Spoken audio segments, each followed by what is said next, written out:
Hello, my young explorers. Welcome back to our channel. I hope you all are doing well. So, let us begin with the chapter number 2 of grammar. And the name of the chapter is Are the subjects and the predicates. So, the subject is basically the thing that we are talking about in the sentence. Right जिस भी चीज़ के बारे में हम एक sentence में बात कर रहे होते हैं उन्हें कहा जाता है subjects and if we talk about predicate so the whatever things that are said about the subject are known as the predicates right जिस भी सब्जेक्ट के बारे में हम जो भी बात कह रहे हैं उसे कहा जाता है predicate. Yes, so now let us begin with the chapter and know more about these subjects and the predicate, right? First of all, they say, let's understand. तो जल्दी से पढ़ते हैं और देखते हैं कि what are the things that they're trying to make us understand. A sentence has two parts, subject and predicate. तो जैसे कि मैंने आपको बताया एक सेंटेंस के दो पार्ट होते हैं पहला है सब्जेक्ट और दूसरा है predicate right so a subject tells us who और what the sentence is about. तो ये जो सब्जेक्ट है ये हमें बताता है कि किसके बारे में किसके बारे में सेंटेंस में बात की जा रही है right. Next, the predicate tells us something more about the subject. तो ये जो predicate है ये हमें बताता है किसी चीज़ के बारे में क्या कहा जा रहा है. Now, जैसे read this sentence. तो अब जल्दी से इन sentences को पढ़ते हैं. Rahul likes to play table tennis. Right? This is a sentence that makes complete sense. तो ये एक ऐसा सेंटेंस है जो कि complete sense बनाता है. Rahul is the subject because sentence is about Rahul. कि राहुल जो है वो सब्जेक्ट है क्योंकि जो सेंटेंस है वो राहुल के बारे में है. Correct. Likes to play table tennis is the predicate because it tells us about the subject Rahul.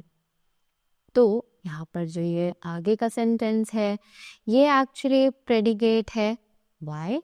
क्योंकि ये हमें बताता है सब्जेक्ट राहुल के बारे में. We have the next topic which is subject in commands. तो अब जो हमारे कमांड्स होते हैं कभी कभी कमांड देते हैं like come in do the work और शट अप राइट. तो all these are the commands correct.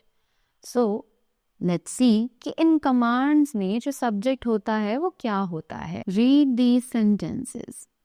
तो जल्दी से इन सेंटेंसेस को पढ़ते हैं. Just come here, don't talk, right? So, in these sentences, the subject is not mentioned. तो इन sentences में जो subject है वो actually mention नहीं किया गया है. The subject is actually you and the sentence is actually read like the following. कि इन sentences में जो subject है वो actually you होता है जो कि understood होता है और इसीलिए हम इन्हें इस तरीके से रीड करते हैं just like you come here जिसमें यू हमारा सब्जेक्ट है और कम हियर हमारा प्रेडिकेट है. Same goes with the second one which is you don't talk. So you यहाँ पर हमारा सब्जेक्ट है और डोंट टॉक हमारा प्रेडिकेट है. Now here we have a don't forget box. So it says subject may have a noun or a pronoun. तो ये जो subjects हैं इनके पास एक noun और एक pronoun हो सकता है. Right? Predicate has a verb.